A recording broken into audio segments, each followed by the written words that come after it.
क्या आपको याद है वो मोमेंट जब ताकी और मित्सुआ फाइनली एक दूसरे से मिलते हैं? उस पहाड़ पर शाम के समय जब आसमान नारंगी हो रहा होता है, वो एक लम्हा जहाँ वक्त रुक जाता है, जहाँ दोनों एक दूसरे को पहली बार मिलते भी है और खो भी देते हैं। 2016 में रिलीज हुई योर नेम मूवी का ये सीन हर बार जब भी हम देखते हैं दिल थोड़ा टूट सा जाता है। लेकिन आखिर क्यों क्यों ये सीन इतना सिंपल होते हुए भी इतने सालों बाद हमारे अंदर तक चुभता है? आज हम इस वीडियो में इसी बारे में बात करेंगे। मैं हूं मिस्टर फिक्शन, ये चैनल है fiction talk, so let's talk. तो चलो पहले थोड़ा कॉन्टेक्स्ट समझते हैं। योर नेम शुरू होती है एक अजीब सपने से, जहां मित्सुआ नाम की लड़की एक छोटे से माउंटेन टाउन इतामोरी में रहती है। वो अपनी बोरिंग लाइफ से थोड़ी परेशान है। हर दिन की वही स्कूल, वही ओल्ड कॉफी वेंडिंग मशीन, वही स्मॉल टाउन गॉसिप। उसके दिल में एक ख्वाहिश होती है नेक्स्ट लाइफ में टोक्यो का लड़का बनने की, और फिर उसकी भी समहाउ सच हो जाती है। एक सुबह जब वो उठती है तो वो कुछ अलग सा महसूस करती है। रूम अनफेमिलियर लगता है और उसे रियलाइज होता है कि वो किसी और की बॉडी में आ चुकी है। उसका नाम है ताकी, टोक्यो शहर का एक हाई स्कूल बॉय जो रेस्टोरेंट में पार्ट टाइम जॉब करता है। और जब ताकी उठता है तो वो खुद को मित्सुआ की बॉडी में पाता है। दोनों ही बॉडी स्वैप कर रहे थे सोने के बाद, जो एक अननोन कॉज से ट्रिगर होता था। पहले तो दोनों कंफ्यूज होते हैं क्योंकि बॉडी स्वैप करने के बाद दूसरी बॉडी में बिता हुई उनकी सारी मेमोरीज वो भूल जाते थे। लेकिन अपने आसपास लोगों के रिएक्शन देख के वो फिगर आउट कर लेते हैं। वो एक दूसरे की लाइफ जीते हैं, कनेक्ट होते हैं, उनके बीच में एक स्ट्रेंज बॉन्ड डेवलप होता है। वो एक दूसरे के लिए नोट और फोन पे मैसेजेस लिखते हैं और एक दूसरे की लाइफ को बेटर बनाने लगते हैं। एक तरफ टोक्यो की फास्ट लाइफ और दूसरी तरफ इतामोरी की काम सिंप्लिसिटी। लेकिन ये स्टोरी सुनने में जितनी सिंपल लगती है उतनी सिंपल है नहीं, और उसका रीजन है माकोटो शिंकाई की ब्रिलियंट राइटिंग और प्लॉट ट्विस्ट, जो तुम्हें एंड तक बांधे रखते हैं। अगर आपने माकोटो शिंकाई के पहले के काम देखे, जैसे कि 5 centimetre per second, garden of words या the place promise in our early days, तो आपने नोटिस किया होगा एक कॉमन चीज, और वो है डिस्टेंस। शिंकाई हमेशा उन लोगों की कहानी लिखते हैं जो एक दूसरे से दूर होते हैं, चाहे वो टाइम हो, प्लेस हो या उनके इमोशन से हो। लेकिन योर नेम में उन्होंने एक नया एक्सपेरिमेंट किया। वो डिस्टेंस जो हमेशा पेनफुल रहता था, इस बार थोड़ा अलग और डायनेमिक बन गया। पहली बार शिंकाई ने अपनी स्टोरी टेलिंग में लाइट हार्टेड कॉमेडी और इनोसेंस को ऐड किया। मित्सुआ का ताकी की बॉडी में ऑकवर्ड बिहेव करना, ताकी के पैसों से कैफे में खाना खाना, ताकी का मित्सुआ के फ्रेंड्स के साथ डील करना, उठने के बाद वो हरकतें करना, लड़कियों से लव लेटर रिसीव करना, ये सब मूवी के गोल्ड कॉमेडी मोमेंट थे जो हमें कैरेक्टर्स से इमोशनली अटैच करते हैं। लेकिन शिंकाई कभी लाइनर नहीं होते। उनकी ब्रिलियंसी तब समझ में आती है जब वो स्टोरी में एक सडनली डीपर ट्रूथ रिवील करते हैं, और योर नेम का वो ट्विस्ट लेजेंडरी था। जब ताकी को फाइनली रियलाइज होता है कि जिस मित्सुआ को वो इतने टाइम से ढूंढ रहा था वो 3 साल पहले ही गुजर चुकी है। हमारे लिए ये एक ट्विस्ट से ज्यादा बिट्रेयल जैसा फील होता है, क्योंकि हम पूरी मूवी तक उन्हें एक दूसरे से मिलने के लिए स्ट्रगल करते हुए देखते हैं, और suddenly it started to seem hopeless. किसी और डायरेक्टर के हाथ में शायद ये स्टोरी एक साईफाई बन जाती, लेकिन शिंकाई इसे इतनी ब्रिलियंसी के साथ लिखते हैं कि ऑडियंस स्टोरी को समझने की जगह उसे फील करती है। और जब ताकी इतामोरी श्राइन तक पहुंचता है और मित्सुआ का कुची साके पीता है, तो वो सीन सिर्फ एक टाइम ट्रेवल नहीं, वो एक रिचुअल है, एक स्पिरिचुअल रिचुअल। योर नेम शिंकाई की करियर का टर्निंग पॉइंट था, क्योंकि इसमें उन्होंने पहली बार होप दी, ना कि ट्रेजिक क्लोजर। उन्होंने हार्ट ब्रेक के बीच में एक पॉसिबिलिटी ऑफ रीयूनियन छोड़ी, और इस होप और हार्ट ब्रेक के बैलेंस ने योर नेम को सिर्फ एक एनिमेटेड फिल्म नहीं बल्कि ग्लोबल इमोशन बना दिया। माकोटो शिंकाई की हर फिल्म में एक एलिमेंट हमेशा प्रेजेंट रहता है, और वो है जापान के ओल्ड ट्रेडिशन और नेचर के साथ उनका इमोशनल कनेक्शन। और योर नेम में ये कनेक्शन 2 एंशिएंट जापानीज कंसेप्ट से जुड़ा है, मुसुबी और कातावारे दोकी। लेट्स स्टार्ट विथ मुसुबी। जापानीज कल्चर में मुसुबी का मतलब होता है कनेक्शन, बॉन्ड या नॉट, एक इनविजिबल धागा जो लोगो, टाइम और डेस्टिनी को जोड़ता है। यह आइडिया एंशिएंट शिंतो बिलीफ से आता है, जहाँ हर नॉट, हर थ्रेड एक डिवाइन कनेक्शन को रिप्रेजेंट करता है। इस फिल्म में ये कंसेप्ट डायरेक्टली सिंबलाइज होता है रेड थ्रेड के थ्रू, जो मित्सुआ अपने बालों में बांधती है और बाद में ताकी को देती है, बिना जाने कि वो एक्चुअली इसका भविष्य है। वो थ्रेड सिर्फ एक एक्सेसरी नहीं है, वो उनके रिलेशनशिप की टाइमलाइन है।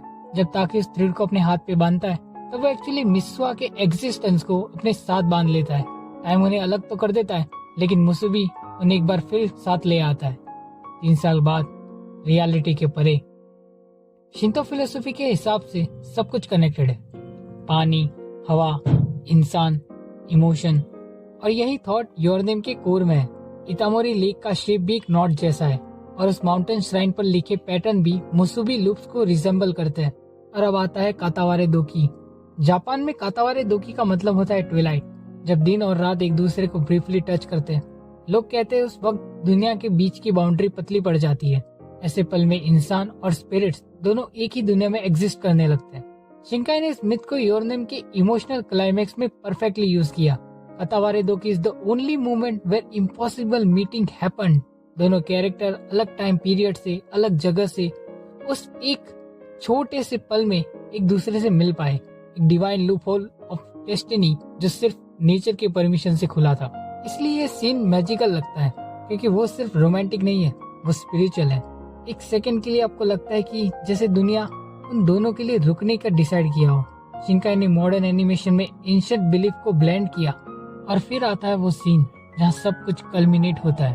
ताकी और मिसवा फाइनली एक ही टाइमलाइन में मिलते हैं। उस पहाड़ी के ऊपर शाम के वक्त वो पल कातावारे दोकी का होता है जहाँ यूनिवर्स के नियम बदल जाते हैं। एक लम्हा जो दोनों दुनियाओं के बीच का होता है, न बुरी रोशनी न बुरा अंधेरा।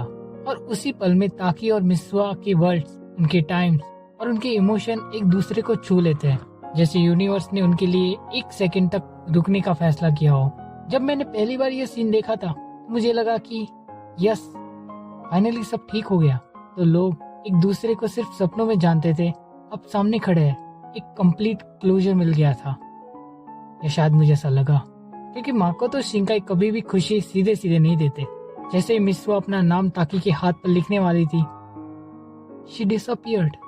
उनका आइडिया सिंपल है, beauty always come with loss, और यही योर नेम का एसेंस है। जितना ज्यादा वो मोमेंट ब्यूटीफुल लगा उतना ज्यादा दर्द हुआ उसके बाद, क्योंकि ट्विलाइट खुद ही एक रिमाइंडर है कि कुछ भी हमेशा नहीं रहता। दिन ढलता है, रात आती है और बीच में रह जाता है तो सिर्फ एक पल जहाँ दोनों एक साथ हो तो सकते हैं लेकिन बस एक पल के लिए। Visual and music are the essence of the movie. देखो कैसे लाइट ट्रांजिट होती है, गोल्डन से ऑरेंज, ऑरेंज से पर्पल। ये सिर्फ एक सुंदर ग्रेडियंट नहीं, ये एक सिंबल है दुनिया के शिफ्ट होने का, रियलिटी और ड्रीम के बीच के बॉर्डर का डिसॉल्व होने का। और जब मिसवा डिसअपियर होती है तो लाइट फ्लिकर होती है जैसे एक फ्लेम बुझ गई हो। कोई ड्रामेटिक कट नहीं, कोई लाउड इफेक्ट नहीं, बस एक सॉफ्ट फेड जो दिल को छू जाता है। वो विजुअल इतने मेटिकुलसली क्राफ्टेड है कि हर फ्रेम एक पेंटिंग की तरह लगता है, लेकिन उन पेंटिंग्स के अंदर एक हार्ट ब्रेक छुपा हुआ है। Your Name visuals are on another level, फिर चाहे वो कॉमेट, इतामोरी, टोक्यो या श्राइन को दिखाना हो। Every scene was beautiful to just look at. और music works magical in this movie. रेड विप के म्यूजिक योर नेम की हर एक सीन में एक अलग ही जान डाल देते हैं। मूवी का वो सीन जब ताकी और मिसवा एक दूसरे से मैसेज के थ्रू बातें करते हैं, वो पूरी सीक्वेंस को जेंसे म्यूजिक और भी ज्यादा फनी और एंगेजिंग बना देता है। कातावारे दो की सीन का म्यूजिक परफेक्शन उसे और भी ज्यादा बेटर बना देता है। जब वो समित पर पहुंचते हैं, एक दूसरे को ढूंढते हैं, लेकिन वो अलग टाइमलाइन में थे। एक स्लो बीजीएम स्टार्ट होता है, लेकिन फिर जैसे ही कातावारे दो की स्टार्ट होता है और जब वो दोनों मिलते हैं तब म्यूजिक पॉज हो जाता है फॉर सम मोमेंट, और फिर एक slow start of sparkle music start in background. दोनों मिलते हैं, बातें करते हैं और जब एक दूसरे के हाथ में नाम लिखते हैं, लेकिन जैसे ही मिसवा नाम लिखने जाती है वो गायब हो जाती है। Taki desperately tries to remember her, but eventually वो उसे आंसुओं के साथ भूल जाता है और स्पार्कल म्यूजिक स्टार्ट हो जाता है। ये सब इतना स्मूथली हुआ कि you just stare and feel all the emotion that Taki felt. और फिर आती है एंडिंग। सालों बीत जाते हैं, ताकी और मिसवा दोनों अपनी जिंदगी में आगे बढ़ चुके हैं, लेकिन दिल के किसी कोने में एक अनसीन एम्प्टीनेस रहती है। उन्हें याद नहीं कि वो किस चीज को ढूंढ रहे हैं, लेकिन बस ढूंढ रहे हैं। जब फाइनली वो एक दूसरे को देखते हैं, वो भागते हैं, एक दूसरे को ढूंढते हैं, लेकिन वो नहीं जानते क्यों। और पीछे चल रहा वो नांदे मुन्नाई म्यूजिक इस सीन को और भी ज्यादा इमोशनल बना देता है। फिर जब वो एक दूसरे को ढूंढ लेते हैं, एक ऑकवर्ड हेजिटेशन, एक नर्वस स्माइल और एक सेंटेंस जो सारा पेन, सारा वेट, सारी कहानी समराइज कर देता है किमी नो नामाएवा। यही शिंकाई का मैजिक है। वो एक इमोशनल सर्कल कंप्लीट करते हैं। बॉडी स्वैप, टाइम ट्रेवल, मुसुबी, कातावारे दोकी, ये सब एक मेटाफोर है एक ही बात के लिए, और वो है कनेक्शन। चाहे दुनिया अलग हो, वक्त अलग हो, जो सच्चा कनेक्शन है वो वापस मिल ही जाता है। और इसीलिए योर नेम की ये एंडिंग सेटिस्फाइंग भी और हार्ट ब्रेकिंग भी है। सेटिस्फाइंग इसलिए क्योंकि वो मिल जाता है, हार्ट ब्रेकिंग इसलिए क्योंकि हमें याद आता है कि कितना कुछ खोना पड़ता है एक मिलने तक पहुंचने के लिए। ये एंडिंग दिखाता है कि हर खूबसूरत मोमेंट अपनी एक छोटी सी ट्रेजेडी साथ में आता है, और शायद इस बैलेंस की वजह से योर नेम हमारे दिल के अंदर बस जाता है, क्योंकि वो हमें सिर्फ लव स्टोरी नहीं, लाइफ की रिदम याद दिलाता है।